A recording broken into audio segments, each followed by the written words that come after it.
Hello, I'm in a 2014 Hyundai Santa Fe, and today I'm going to show you how to fold down these seats. So from these rear seats here, there's going to be a lever right here that you'll pull, which folds it down. And then if you want it to go down all the way, you can move the seat forward, and it puts it back up.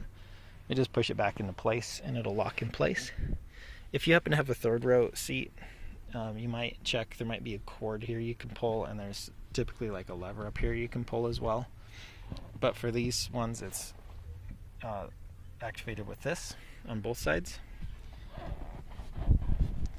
And to fold it back up, I'm just going to pull this and push it back up.